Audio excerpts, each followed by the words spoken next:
बिल्कुल, जैसा आपको सभी को मालूम है कि इस साल जो मानसून की प्रोग्रेस कहूँ या मानसून की जो या वर्षा की जो मात्रा कहूँ वो पिछले कई सालों में सबसे अधिक रही है। संभवतः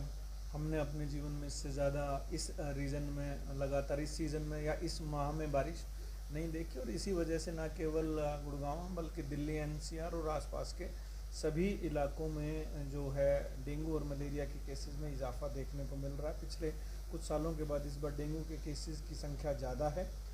लेकिन जहाँ तक गुड़गांव का सवाल है, गुड़गांव में अभी तक दो, तो मैं कहूँगा मलेरिया के केस आए हैं, प्लाज्मोडियम वाइवेक्स के केसेस हैं, अभी फल्सीपरम का कोई केस नहीं है। और डेंगू के गुड़गांव में आज तक 18 केस अभी तक आए हैं। जो सस्पेक्टेड केस की अगर मैं बात करूं तो अन्य ज़िलों से या बाहर से यहाँ इलाज कराने लोग जो आते रहते हैं वो भी केसेस रहे, उनकी संख्या या कंफर्म केसेस की जो बाहर के हैं वो भी 50 के आसपास है। लेकिन गुड़गांव के जो अपने वासी हैं, निवासी हैं, उनकी सिर्फ 18 की संख्या है जो डेंगू के केसेस हैं। जहाँ तक आपने कहा कि जिला प्रशासन की तैयारियाँ या स्वास्थ्य विभाग की तैयारियाँ, इसमें मैं आपको बताना चाहूँगा ACS महोदय की तरफ से और हमारे डायरेक्टर हेल्थ सर्विसेज मलेरिया की तरफ से दिशा निर्देश न केवल गुड़गांव को बल्कि सभी ज़िलों को जारी किए जा चुके हैं, जिसमें हमें dengue, malaria, chikungunya, viral fever या अननोन फीवर, पर्टिकुलरली कुछ जगह यूपी में या आसपास के एरिया में जो मिस्ट्री फीवर के नाम से संभवतः एंसेफ्लाइटिस के केसेज आए, जो शायद जपनीज एंसेफ्लाइटिस के केसेज हैं, उन पर भी ध्यान देने के लिए कहा गया। न केवल सरकारी हॉस्पिटल में बल्कि ये दिशा निर्देश हमने सभी प्राइवेट हॉस्पिटल्स में भी जारी कर दिए हैं, और उनको बताया गया है कि आपको कंपल्सरली हमें इन्फॉर्म करना है कि इस किस्म के कोई केसेस आते हैं। उसमें स्क्रब टाइफस भी हमने अभी इन्वॉल्व कर दिया, क्योंकि पीछे से कुछ केसेस स्क्रब टाइफस के नोएडा या उसके आसपास या दिल्ली NCR में आए हैं। इसके अलावा हमने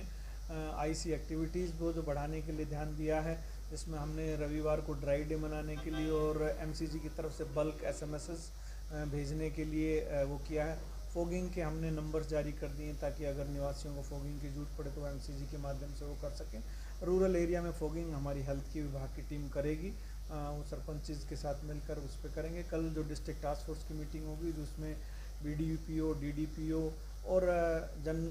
GM roadways, GM BCL, education, forest, fishery, ये सभी डिपार्टमेंट को एक साथ किया जाएगा। साथ में हमारे मेडिकल ऑफिसर्स को भी एक साथ मिलाकर हम ये कोशिश करेंगे कि आने वाले दिनों में जहाँ पर भी जल भराव है वहाँ पर या तो टेमीफोस या काला तेल या कुछ ऐसा तैयार, ताकि लार्वा ना पनप सके, और जहाँ पॉसिबल हो, जहाँ बड़ी वाटर बॉडीज़ बन गई हैं वहाँ गम्बूजिया फिश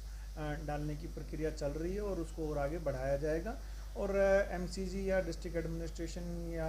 GMDA, हुड्डा और PWD के साथ मिलकर जहाँ पर भी गड्ढे हैं उनको भरने का काम किया जाएगा, ताकि फ्रेश वाटर जो जमा हो गया या लार्वा बनने की जहाँ पर पानी जमा होने की गुंजाइश है उसको ख़त्म किया जा सके।